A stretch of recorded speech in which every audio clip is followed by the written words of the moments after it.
우리 함께 믿음으로 선포하겠습니다. 잘 되고 있습니다. 기도하면 됩니다. 아멘. 오늘은 그리시네가의 교훈이라고 하는 말씀의 제목으로 같이 은혜를 받으려고 합니다. 우리 함께 말씀을 같이 교독하도록 하겠습니다. 열왕기상 17장 2절로 7절까지의 말씀을 함께 같이 교독합니다.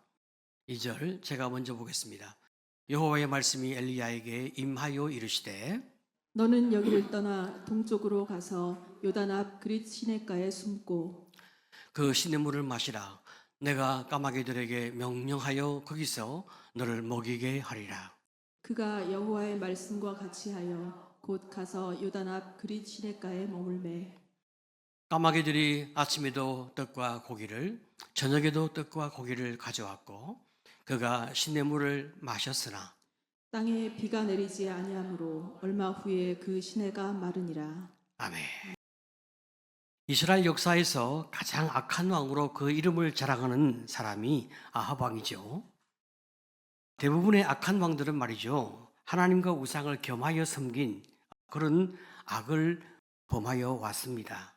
그러나 모든 왕들보다 가장 악한 이 아합 왕은 말이죠, 지독하게 악해서 다른 왕들과 다릅니다. 어떻게 다르냐? 아예 하나님을 섬기지 아니하고 오직 바알과 아세라만을 섬기는 그런 왕으로 너무나 유명한 왕입니다.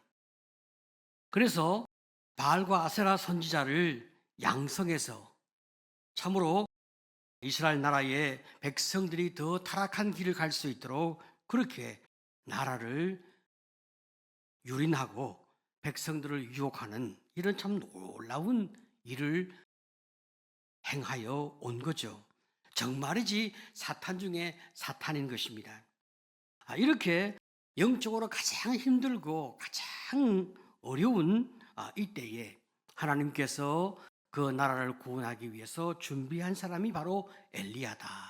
이렇게 우리가 지난 시간에 말씀을 드렸습니다. 하나님께서 가장 악한 왕 아합을 대적하도록 하기 위해서 준비한 위대한 하나님의 사람 엘리야를 하나님께서 이제 보내신 거죠. 그런데 엘리야는 우리가 지난 시간에 확인한 것처럼 그 사람의 가문이 어딘지, 이 사람의 지파가 어딘지 전혀 알 수 없는 무명의 선지자였다는 겁니다.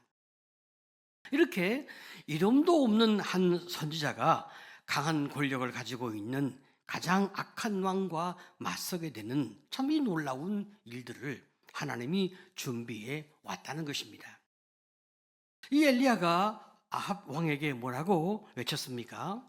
우리가 지난주 말씀에서 확인한 열왕기상 17장 1절을 보게 되어지면 내 말이 없으면 수년 동안 비도 이슬도 있지 아니하리라. 얼마나 무서운 진노의 말씀을 선포한 것입니까? 이것은 말이죠, 무엇을 확인하려고 한 것입니까? 누가 비를 주는가? 누가 이 땅에 풍요를 주는가? 여러분, 그때나 지금이나 많은 사람들은 풍요를 원하지 않습니까? 자, 그러니까 풍요를 가져오는 것은 적절한 비가 풍요를 가져오는데 누가 비를 주는가?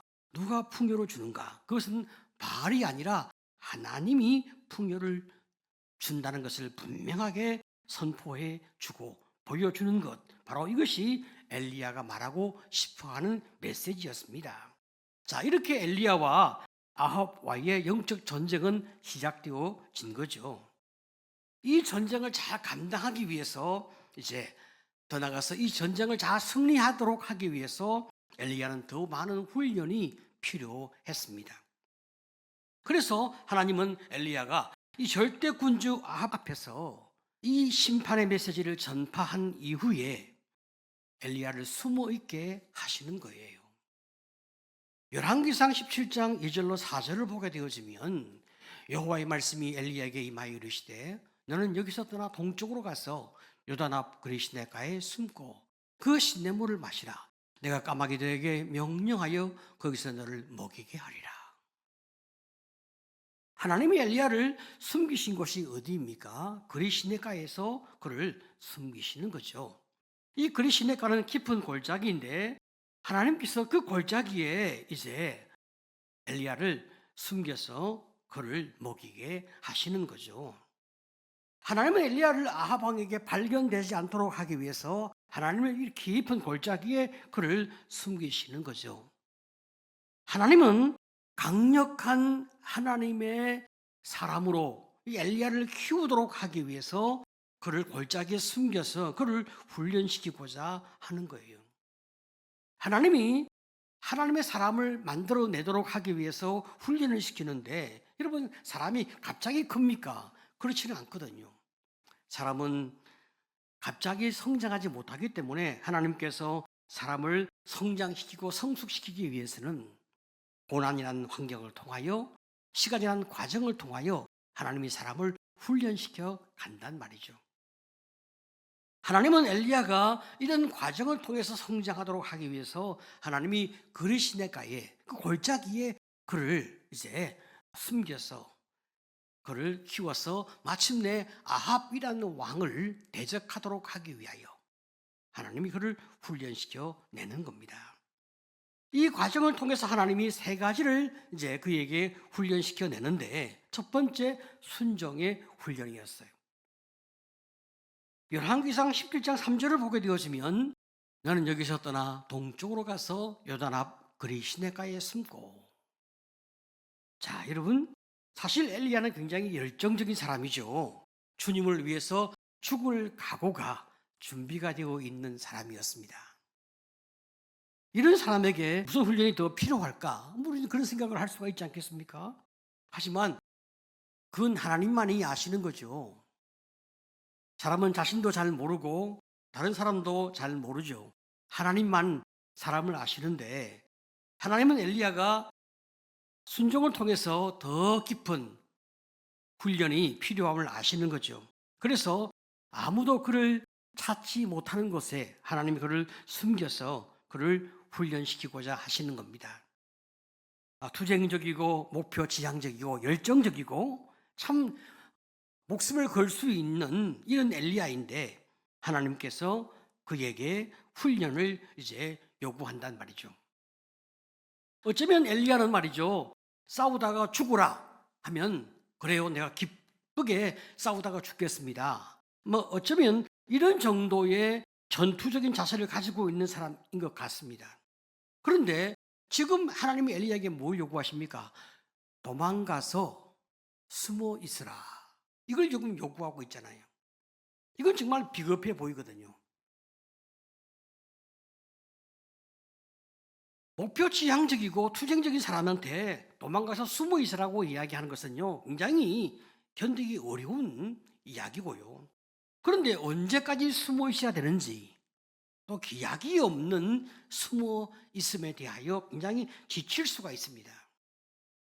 그런데 참 이런 힘겨운 이 요구에 대하여 엘리야는 어떤 태도로 보이는가? 17장 5절을 보게 되어지면 그가 여호와의 말씀과 같이 하여 곧 가서 요단 앞 그리 시내가에 머물매. 곧 갔다. 그렇게 말씀하고 있습니다. 이건 굉장히 참 좋은 태도입니다. 자기 성향과 다른 하나님의 요구에 대하여 이 사람이 어떤 자세를 보이는가? 곧 가서. 여러분 이것은 굉장히 좋은 태도이며 하나님 말씀에 대하여 그는 굉장히 적극적인 순종의 자세를 보여주고 있는 거죠. 주의 말씀이 다시 임할 때까지, 주의 말씀이 그를 다시 붙잡을 때까지 그는 다시 가서 순종하는 그런 자세를 보여주고 있습니다. 내 생각과 달라도 하나님께서 말씀하시니까 순종하는 이런 자세는 얼마나 좋은 태도입니까? 우리가 순종하는 것 정말 이게 어려운데 그러나 엘리야는 하나님의 그 요구가 내 성향과 다르지만 주저하지 아니하고 그런 그리시네가에 가서 순종하는 자세를 보여줍니다. 오늘 여러분 순종하는 성도가 되시기를 축복합니다. 자, 하나님께서 엘리야에게 요구하시는 두 번째 훈련이 무엇인가? 하나님을 절대적으로 신뢰하는 훈련을 요구하시는데요. 하나님께서 엘리야에게 약속하신 대로 까마귀를 통해서 엘리야에게 떡과 고기를 가져오는데요. 17장 6절을 보게 되어지면 까마귀들이 아침에도 떡과 고기를 저녁에도 떡과 고기를 가져왔고 그가 시냇물을 마셨으나 우리 성경이 말이죠. 굳이 이 단어를 반복적으로 사용하면서 까마귀들이 아침과 저녁에 떡과 고기를 가져왔다. 그렇게 반복적으로 기록하고 있어요. 왜 성경이 이렇게 기록하고 있을까? 하나님이 약속하신 대로 신실하게 엘리야를 먹이고 있음을 성경이 지금 보여주고 있는 거예요. 하나님이 말씀하신 그대로 책임져 주고 있음을 강조하고 있는 거예요. 여러분, 짐승은 말이죠. 본능적으로 생존을 위해서 자신들의 먹이를 내어주지 않습니다. 이런 짐승은 우리가 본 적이 없습니다. 있을 수가 없는 일입니다. 게다가 까마귀는 말이죠. 먹이를 도둑 맞을 위험이 없는 안전한 장소에 저장까지 한다고 합니다. 이런 까마귀가 이런 본능을 넘어서 엘리야에게 먹을 것을 물어다 준 거예요. 그것도 한 마리가 아닙니다. 까마귀들이. 또 까마귀는 말이죠. 지능이 아주 높아서 사람의 얼굴을 기억한다고 합니다. 그래서 엘리야가 얼굴을 한번 기억을 하게 되어지면 엘리야가 이제 씻지 않고 더럽고 그리고 행색이 달라지고 그래도 엘리야를 알아볼 수 있는 지능을 까마귀가 가지고 있다는 거죠. 그러니까 하나님은 사람의 얼굴을 기억하고 있는 이 까마귀가 자기의 먹이를 절대로 내어놓지 않는 이 까마귀의 본능을 넘어서서 엘리야에게 먹을 것을 갖다 주는 이런 상상할 수 없는 이 짐승의 본능을 뛰어넘는 이런 기적을 통해서 하나님이 엘리야에게 무엇을 지금 경험케 하시는 거예요. 하나님의 기적을, 하나님의 능력을 하나님이 하시고자 하면 한다는 것을 엘리야에게 확인시켜 주고 있는 거죠. 이 얼마나 놀라운 하나님의 방법입니까? 나 여호와가 지금 이 자연계를, 나 여호와가 지금 이 우주를 통치하고 있음을 명확하게 엘리야에게 확인시켜주고 있고 납득시켜주고 있는 거예요. 하나하나 하나님이 그걸 입증시켜가고 있는 거예요. 물론 진수성찬은 아닙니다. 하지만 충분한 거예요. 살아갈 수 있을 만큼 일정하게 지속적으로 공급하면서 하나님의 기적을 분명하게 경험하게 하시는 거예요. 어쩌다가 한 마리가 갖다 준 게 아닙니다. 까마귀들이 일정하게 아침과 저녁에 계속 일정하게 갖다 주는 거예요. 사이좋게 갖다 줍니다. 우리가 말이죠. 가끔 인생 삶을 살아가면서 우리가 욕심을 부릴 때가 있잖아요. 하나님 우리가 평생 먹을 양식, 평생 좀 쌓아두고 이렇게 먹을 수 있는 그런 돈을 하나님 우리에게 좀 주시면 얼마나 좋겠습니까? 우리 가끔 우리는 욕심을 좀 부리고 싶을 때가 있습니다. 그런데 우리 하나님 뭐라고 말씀하십니까? 내가 너의 보장이 아니냐. 내가 너의 일용할 양식이 아니냐. 너 뭐 그렇게까지 그렇게 다른 게 필요하냐. 하나님이 그렇게 말씀하고 계심을 우리가 여기 엘리야를 통해서 확인하게 되어지는 거예요. 하나님은 우리의 확실한 보장이 되는데 뭐 그렇게 염려하냐. 내가 너의 보장이라고 말씀하고 계시거든요.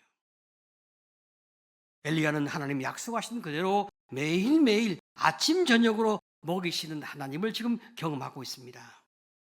엘리야는 이 경험과 이 확신을 가지고 그 다음에 사라밧 과부에게 가서 나를 위해 먼저 떡을 만들어 오라고 이야기를 할 수가 있는 거예요. 우리가 이 과정을 통해서 엘리야는 신실하신 하나님을 더욱 신뢰하게 되어지고 100% 하나님의 약속을 믿게 되는 이 놀라운 은혜를 가슴 깊은 곳에서 받아들이는, 그래서 하나님을 향한 그 신뢰와 그 믿음이 99.99%가 아니라 100% 그 마음에 흔들림이 없이 확신하게 되는 거죠. 오늘 여러분 어떤 상황 가운데서도 하나님을 향한 신뢰가 100% 믿어지기를 간절히 축복합니다. 인생을 살아가면서 이런 믿음과 신뢰가 있게 되어지면 여러분 우리의 삶에 뭐가 걱정이 되고 염려가 되겠습니까? 하나님이 엘리야를 훈련하시는 세 번째 훈련이 이제 힘 빼기 참 훈련인데요. 우리가 이제 1절을 잘 살펴보게 되어지면 우리의 눈에 약간 거슬리는 말이 있어요. 내 말이 없으면 수년 동안 비도 이슬도 있지 아니하리라. 내 말이 없으면 약간 거슬린다 말이죠. 이게 이제 물론 엘리야가 하나님의 대언자로서 한 말이거든요. 하나님이 보내서 이제 엘리야가 하나님의 대언자로서 한 말이라 이 말이죠. 엘리야가 자신의 말을 한 게 아니야. 하나님의 대언자로서 지금 선포한 말이거든요. 그러니까 하나님이 다시 보내서 또 내가 와서 말할 때까지 지금 이 땅에 비가 오지 않을 거다. 이런 이제 말인데 너무 이제 엘리야가 자기 확신에 지나쳐서 말을 했기 때문에 꼭 지가 말을 해야만 비가 내리나 이런 이제 의심이 약간 생기는, 엘리야가 마치 열심히 너무 지나쳐서 엘리야의 열심히 특심이 있어서 마치 엘리야가 하나님의 자리에 서는 것 같은 의심과 이런 어떤 불신이 우리 마음 가운데 슬쩍 지나가는 이런 생각이 우리 안에서 일어날 수 있다는 거죠.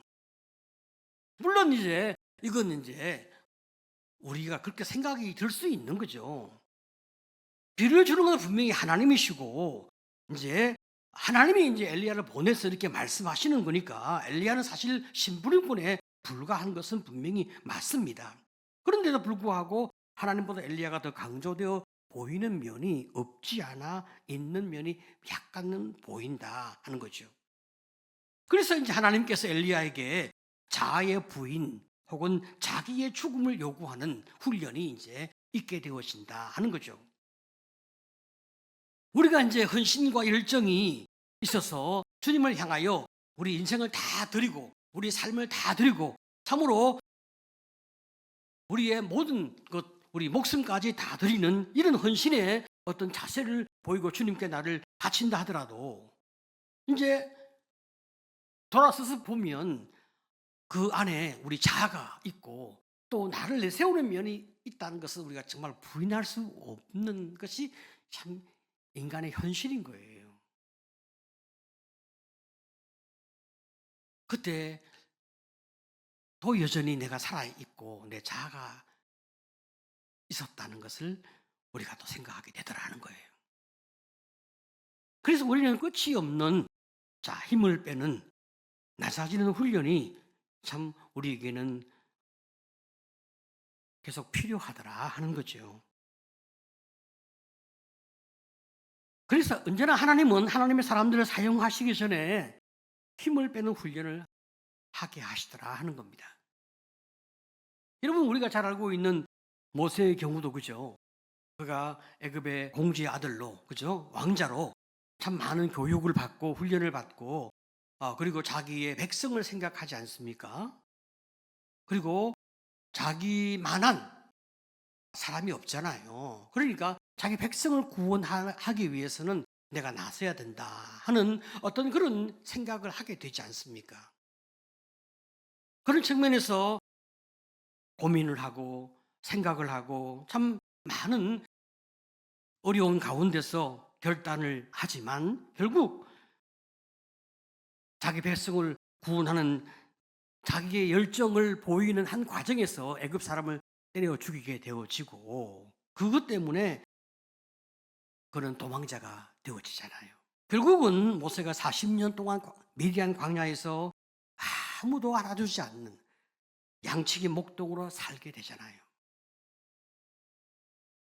미디안 광야에서의 그 도망자로서의 40년을 그가 살면서 자기 열정으로 이스라엘 백성을 구원하고자 했던 그 모세, 그가 참 자기 힘이 다 빠지는 나이 80세 모세, 그가 그 광야 40년의 그 시간 동안 그가 너무나 자신감을 다 잃어버렸어. 하나님이 그를 부르실 때, 나이 80에 그를 부르실 때는 이미 너무나 힘이 빠졌어. 열등감이 너무나 커졌어. 나는 아무것도 할 수가 없습니다. 나 같은 사람은 쓸모가 없습니다. 라고 할 수밖에 없을 정도가 되었잖아요. 사람이 이쯤 되어서도 또 그가 주님 앞에서 쓰임받게 되었을 때는 또 이제 나중에 그 온유한 모세도 다시 또 이제 화를 내고 또 이제 분노가 폭발하는 사람이 또 되잖아요. 이게 인생이잖아요. 사람은 누구나 참 이렇게 낮아지고 또 낮아지는 그 은혜를 입었음에도 불구하고 어느 순간에 다시 또 자기가 나타나지는 길을 걷는 것이 인생의 모습이 아닌가 하는 생각을 우리는 하게 되는 거예요. 하나님은 엘리야를 그리시네가로 보내어서 순종의 훈련도 그가 겪게 하고 또 하나님을 절대적으로 신뢰하는 훈련도 받게 하고 그리고 힘을 빼는 훈련도 하나님이 이제 감당하도록 그를 훈련시켜 갑니다. 엘리야가 이 모든 과정을 잘 감당하면서 참 주님을 잘 따라가죠. 이 과정을 통해서 엘리야는 참 이스라엘 백성을 회개케 하는 그리고 하나님을 바라보면서 이스라엘 백성을 주께로 돌이키려고 하는 그런 주님 앞에 쓰임받고자 하는 그 마음이 자기 안에 가득하죠. 우리가 이런 사람을 뭐라고 부르냐라고 말하게 되어지면 우리가 그런 사람을 심리학적 용어로 이제 구원자 컴플렉스 그렇게 또 우리가 이야기하잖아요. 엘리야가 이런 과정에 사람으로 훈련되어졌지만 어느 순간에 또 그가 구원자 컴플렉스를 가지는 사람으로 또 이제 그가 세워지게 되거든요. 내 힘으로 내 민족을 구원해야 되겠다 하는 모습으로 그가 또 세워지게 되잖아요. 우리가 그 증거를 어디에서 보게 되어집니까? 나중에 이제 열왕기상 19장 10절을 보면 그가 이렇게 이야기하잖아요. 그가 대답하되 내가 만군의 하나님 여호와께 열심히 유별하오니 이는 이스라엘의 자손이 주의 언약을 버리고 주의 제단을 헐며 칼로 주의 선지자들을 죽였음이오며 오직 나만 남았거늘 그들이 내 생명을 찾아 빼앗으려 하나이다. 엘리야가 이 절규를 하는 시점이 언제 이 절규를 했습니까? 엘리야가 갈멜산에서 바알과 아세라 선지자와 대결을 하지 않습니까? 그때 바알과 아세라 선지자가 850명이었잖아요. 불로 응답하는 신이 참 신이다 하면서 바알과 아세라 선지자가 불로 응답하는지 여호와 하나님이 불로 응답하는지 불로 응답하는 신이 참 신이다 하면서 제단을 쌓아서 불로 응답하는 신을 이제 우리가 숭배하자 그렇게 대결을 할 때 바알과 아세라 선지자가 죽은 신이고 없는 신인데 어떻게 불로 응답하겠어요? 근데 아침부터 저녁까지 바알과 아세라를 찾았지만 불로 응답하지 않았잖아요. 근데 이제 엘리야가 여호와를 향하여 기도할 때 하나님이 이 살아계신 신이니까 불로 응답하지 않습니까? 그래서 엘리야가 응답하는 그 하나님을 의지하여 이스라엘 백성과 함께 바알과 아세라 선지자 850명을 죽이잖아요. 그런데 아합의 부인인 왕후 이세벨이 엘리야가 850명 그 바알과 아세라 선지자 죽였다는 말을 듣고 너무 분하고 억울해서 엘리야를 죽이겠다고 맹세하잖아요. 엘리야가 그 이세벨 부인의 그 악함과 그 기세 아니 하나님이 불러 응답을 내서 백성과 함께 이제 의기투합해가지고 이스라엘 백성이 죽기로 돌아오도록 하기 위해서 바알과 아세라 선지자 850명을 죽였는데도 불구하고 그 이세벨의 기가 꺾이지 않고 그 엘리야를 죽이겠다고 나서니까 엘리야가 너무 기가 막혔단 말이죠. 이렇게 해도 소용이 없구나. 그러니까 엘리야가 낙심했어요. 기가 꺾였어요, 그 여자한테.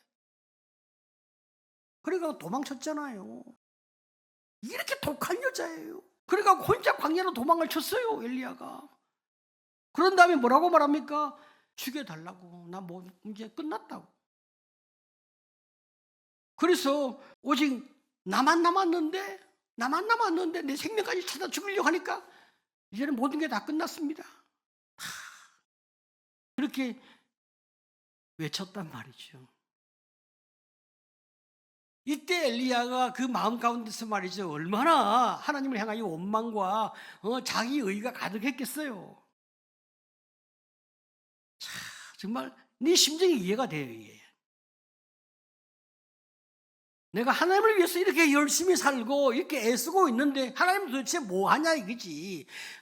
하늘에서 불과 유황불로 저 이세벨을 당장 쳐 죽이고 치지 않고 뭐 하고 있냐는 거야 지금. 이세벨이 말이지 저런 말을 할 때 당장 그 입에 하나님의 불이 확 들어가서 그냥 불로 태 죽여야 되는데 뭐 하고 있냐는 거지. 그런데 지금 하나님이 가만히 계시니까 완전히 좌절과 낙심과 절망에 빠져갖고 지금 깊은 연민과 좌절과 우울에 지금 떨어져서 죽여달라. 지금 그렇게 지금 엘리야가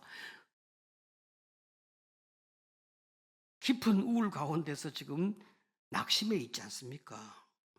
그런데 말이죠, 이때 하나님께서 엘리야에게 뭐라고 말씀하십니까? 여러분, 정말 열왕기상 19장 18절. 그러나 내가 이스라엘 가운데서 7,000명을 남기리니 다 바알에게 무릎을 꿇지 아니하고 다 바알에게 입 맞추지 아니한 자니라. 여러분, 하나님이 바알에게 무릎을 꿇지 않고 입을 맞추지 아니한 사람 7,000명을 하나님이 남겨뒀대지 않습니까? 와, 여러분, 엘리야는 자기만 지금 고군분투해서 자기만 홀로 남았다고 생각하고 있는데 다 지금 죽었고 자기만 홀로 남았는데 아니 하나님께서 7,000명을 지금 바알에게 입을 맞추지 않고 머리 숙이지 않고 고고하게 하나님을 의지하고 있는 믿음의 사람 7,000명을 하나님이 숨겨두었다고 말씀하고 있는 거예요. 여러분, 지금 엘리야가 지금 이런 상황 가운데서 하나님이 이 말씀을 딱 했을 때 여러분의 심정이었으면 어떤 마음이었을까요? 여러분 엘리야였으면. 제가 말이죠, 엘리야였으면 여러분 두 개 중에 하나입니다. 위로받았을까요? 부끄럽고 괴로웠을까요? 저는요, 부끄럽고 괴로웠을 것 같아요. 위로가 된 게 아니라 부끄럽고 괴로웠어요. 쪽팔린 거예요. 와, 세상에 한순간에요 교만이 바람이 쫙 빠지는 거죠. 세상에 이럴 수가. 제가 이제 젊은 날에 말이죠, 하나님을 위해 살다가 죽으려고 결심을 했어요. 저는 엘리야의 마음을 잘 알거든요. 하나님을 위해서 인생과 삶을 바치고자 하는 마음이 있었어요. 하나님이 너무 감사해서 하나님을 위해 살다가 죽으려고 결심을 했어요. 물론 그때 영적 교만이 가득했죠. 세상에서 나처럼 하나님께 충성스러운 사람이 없을 만큼 하나님께 충성스러운 사람이 되고 싶었어요.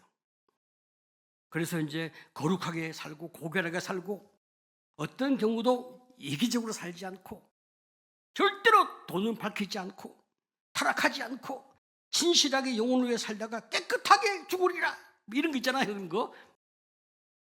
그래서 거룩하고 뜨거운 열망으로 미친 듯이 살다가 주님께 가리라, 이런 마음을 갖고 살았는데, 그런데 그래서 저만 엘리야인 줄 알았다 이 말입니다. 그런데 어느 날 성경을 보는데 7천 명을 하나님께 숨겨뒀대지 않습니까? 와, 제가 순간 얼마나 큰 좌절에 빠졌는지. 나의 희소 가치가 없어지지 않습니까? 아, 하나님 세상에 나보다 더 훌륭하고 나보다 더 귀한 하나님의 사람들을 곳곳에 하나님이 숨겨두고 주님의 나라를 위해서 쓰임받게 하시는구나.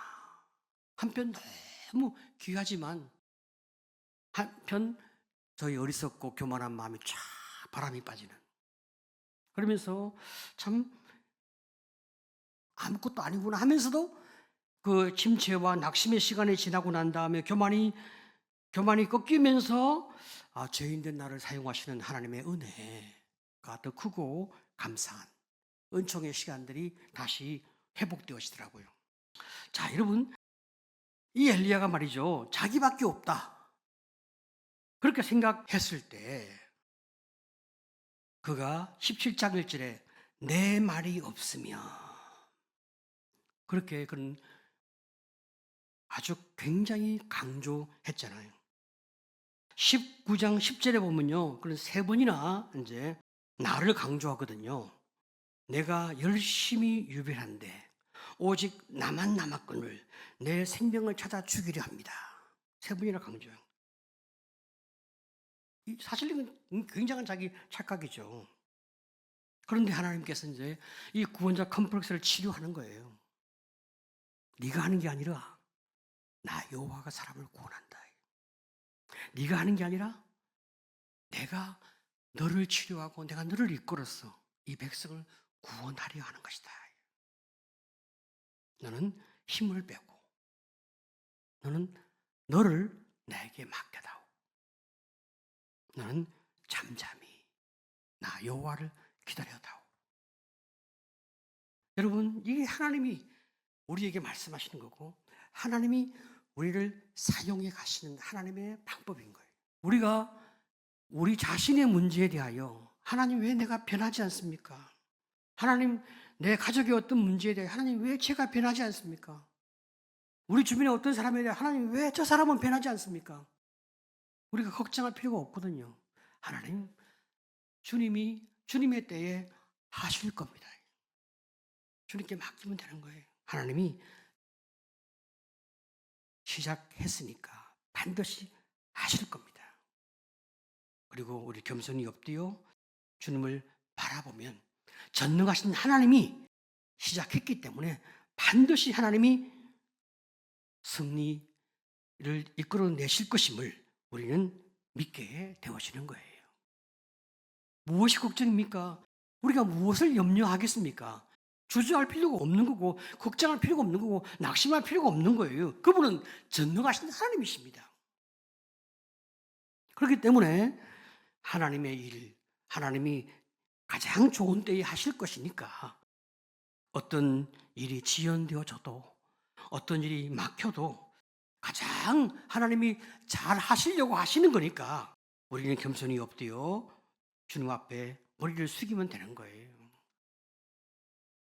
하나님, 내가 하지 않겠습니다. 주님이 해 주시옵소서.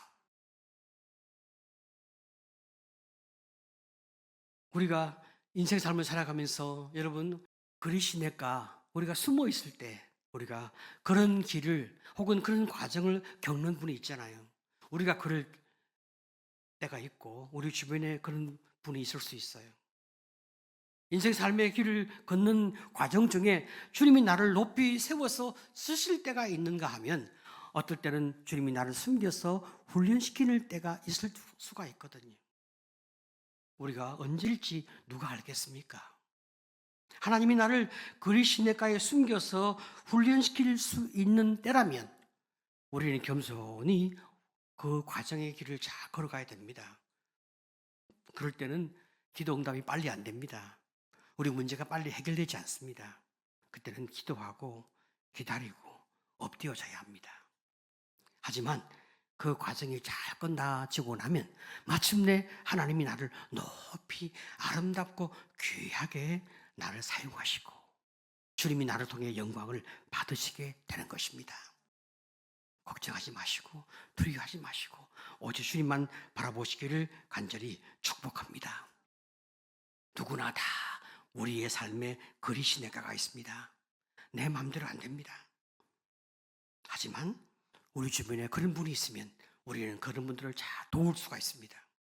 하나님, 내 형제가 지금 그리 시냇가의 과정 속에 있습니다. 내가 저를 위해 기도할 수 있도록 도와주시옵소서. 내가 저를 위해 손을 내밀 수 있도록 도와주시옵소서.